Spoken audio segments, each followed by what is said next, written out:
Hello and welcome to this new tutorial on Emgu CV. Today I'm going to show you how we can create histograms and display them using C# Windows Forms applications.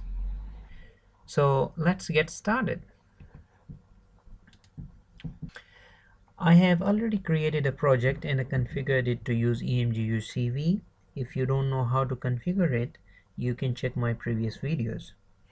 So let me add a new form. Just right click on the project name, go to add, and then you can choose the new item, and this will display this add new item dialog. Then select the Windows Forms, and you can give it any name. Just I keep it as it is and add it. So this Windows form I will use to display an image, and then create the histogram for it. I'll be using Emgu CV's user interface elements. To add them, I will just create a new tab, just call it AJ Tools, and inside that AJ Tools, right click, choose items, and then browse and go to the place where you have installed Emgu CV. Right here I have installed it in C. Go to Emgu and then go to the bin, and here you will see emgu.cv.ui. Click on that, click on open, and then click OK. So you can see these user interface elements provided by Emgu are now part of my toolbox. Let me drag and drop later. I will create a simple button to read an image and then a button to display the histograms. I just call it read image and I call it histogram. Displaying histogram is super simple, especially with these controls. So first thing that I would like to do is to display the image, and to display the image, let me use this image box. I want to do something that I want to show you how we can read the images, image channels separately. I just copy it and paste it here, and another image, let me make it a bigger one. Oops. So that what I want to do, I want to read an RGB image and display each channel separately and display their corresponding histograms separately over here. And for histogram, you can see there is a histogram box. Okay, that's great. Let me readjust it, something like this. It's okay. I need to copy paste for the second one, and then again paste for the third one. So what I want to do is just I read an image, separate the channels R, G, and B, and then I will display their corresponding histograms. So double click on read image, and let me create first of all what I call it. We have to do this thing for every project, emgu.cv, and then using emgu.cv.structure, which contains some definitions as I said earlier. And let me create an image, bgr image, and its depth is bytes, and I call it underscore input image. And I would like to create, let's say, 3 more images. Just it's for fun, you may say. R and G channel and B channel, red, green, and blue channels. So in the read, what I want to do is string file name is equal to my file is located at dlena.jpg. and I'm going to read it into underscore img is equal to new, and here you can pass the file name as parameter. So this input img will read the image from the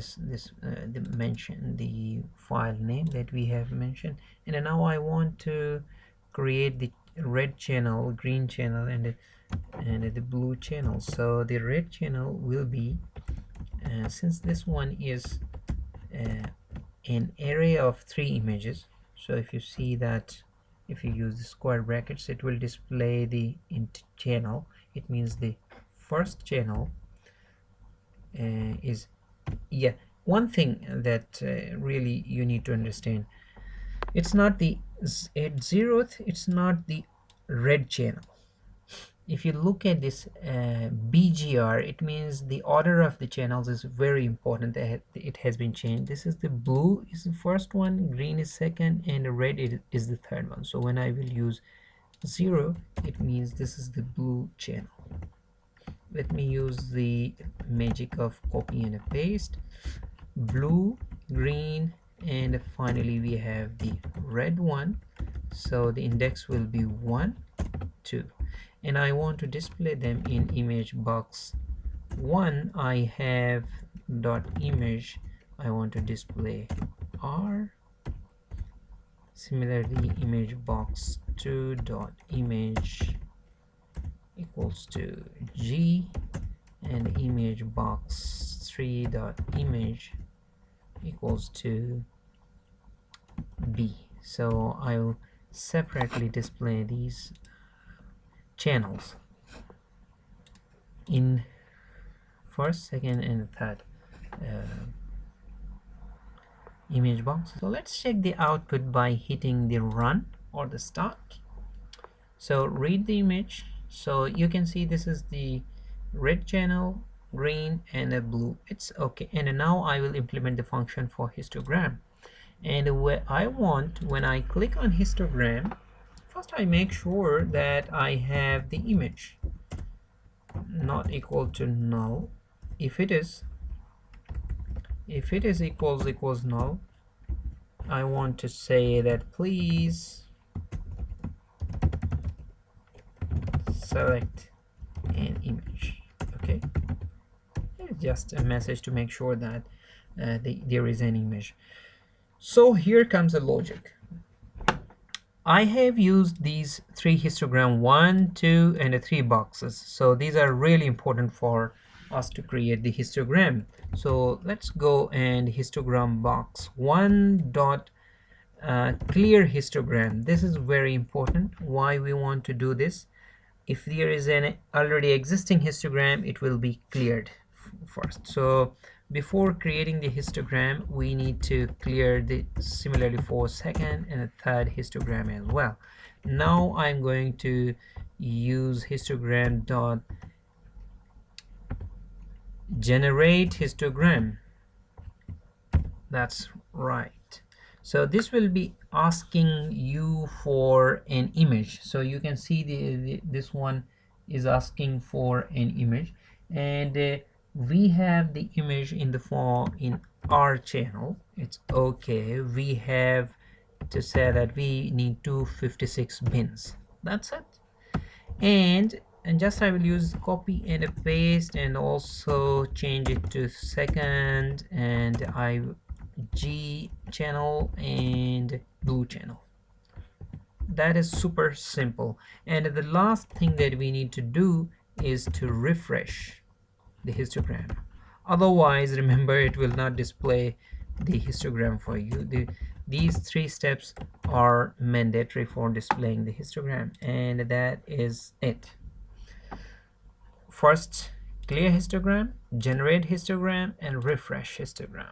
Let's hit start and check the output. First, I use the condition, if it is not there, then it will say make sure that you have read an image, and then you create a histogram, and that's it. You can see the histograms. Even you can perform zoom in and a zoom out for these three histograms. Another way to create histogram is to use the dense histogram class. So let me create a histogram using the dense histogram class. I just copy and paste this button and I call it dense histogram. So how we can use this dense histogram class to create a histogram using the dense histogram class. So I will use the dense histogram. Hist is equal to new dense histogram, and here you can provide the bin size. I just say I want 256, and you need to provide a range for it. What should be the minimum value of the histogram, and what should be the maximum value there. I call it, I'm putting this F to represent that this is a floating number. Then use the hist dot calculate function to create the histogram. You can pass a matrix, or we can directly pass an array of the images. So I'll just create an array of images. I just call it of type byte, and this should be an array, so that is the symbol. And inside that array I'm going to pass the R channel to mention that I'm going to create the histogram for R channel. And this accumulate means if you want to display the histogram of more than one images in one histogram, then you can call it true. At the moment I don't have any requirement for that, and since I don't have the mask, I mean I want to create the histogram for the whole image. If you have a mask, means some part of the image you want to create a histogram, then you have to provide the mask in it. So that is what we are going to do, and we have created the histogram. Now the important point is, since the histogram values are inside this class object, I want to get those out into a mate file. I'll create a mate object, and I'll be using this hist dot copy to mate. It will copy.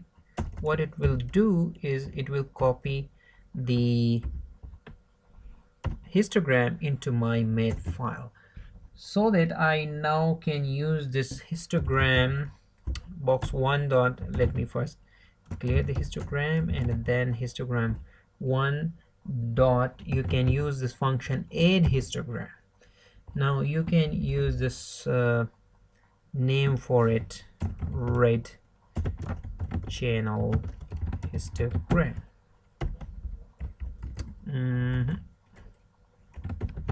Okay, and the next thing that it requires is a color for the histogram. Okay, let's give any color, that whatever you want. I'm happy with the green color. And then you have to provide the mate histogram, that is the output where I have that is the M where I copied the histogram. Bin size is of 256, and then this one also calls us for new range, so I'll provide a range for it, and this one will be, let's say, between 0 float comma 255 float.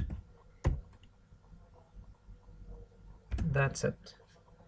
And now we can use this histogram 1 dot refresh function, and let's run this. I have just used it for one channel. You can repeat it for the others as well, so you can see that the histogram is now displayed over there. You can also create the histogram for other channels as well, in the similar fashion as we created for the red channel. And I hope you enjoyed it, and hope to see you in the next videos.